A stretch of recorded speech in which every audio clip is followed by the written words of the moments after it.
This is Lawrence Romanowski from the Distinctive Collection in Calgary, Canada, and you're looking at our fancy showroom here with a lineup of new Aston Martins.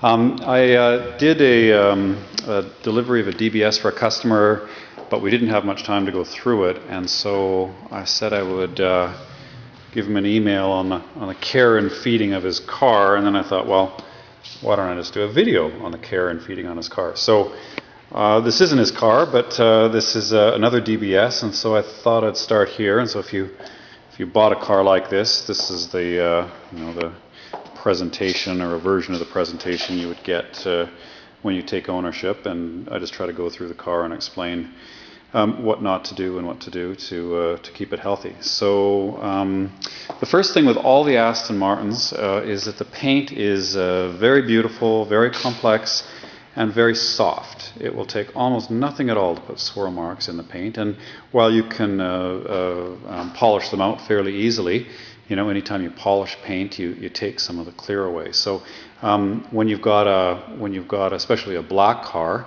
you want to use a lot of care when you wash it, and that means use lots and lots of water. I probably would go through about 20 liters of water per car and only do a small section, and then look at the lamb's wool glove that you have, or the pad, and make sure that anytime you touch the car, it's with a clean mitt.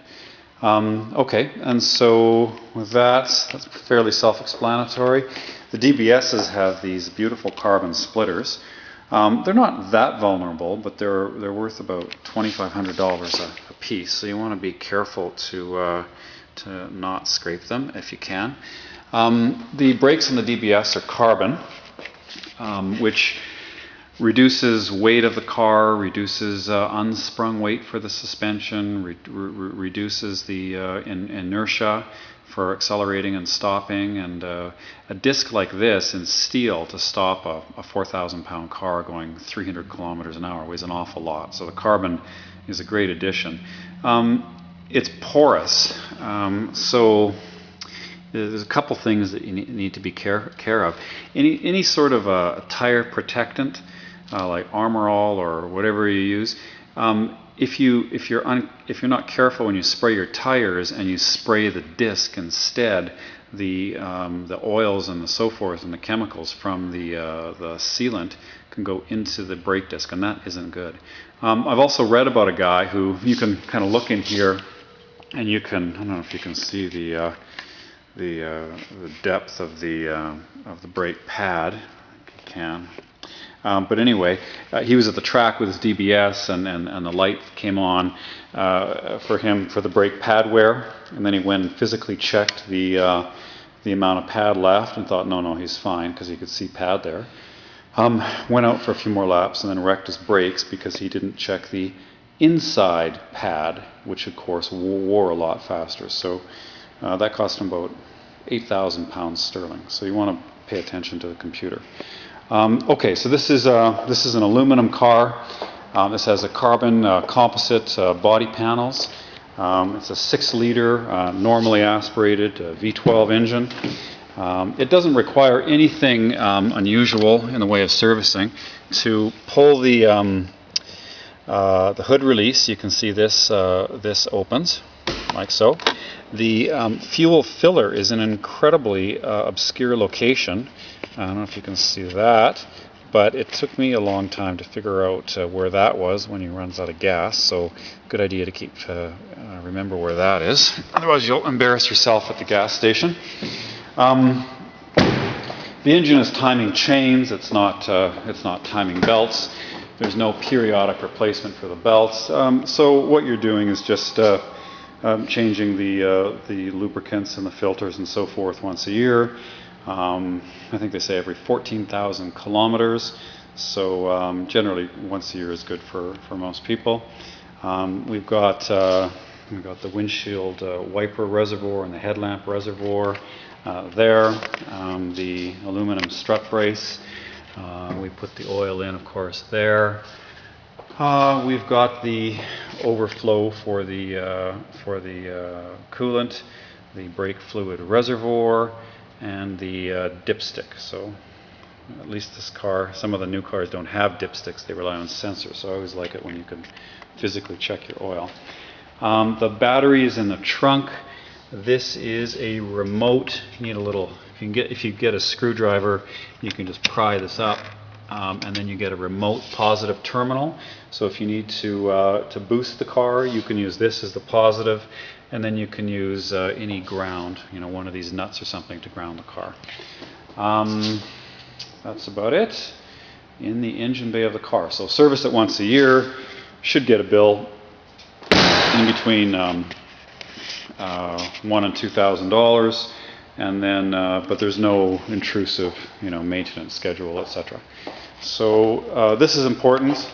You'll save yourself all kinds of grief if you keep the battery charged up.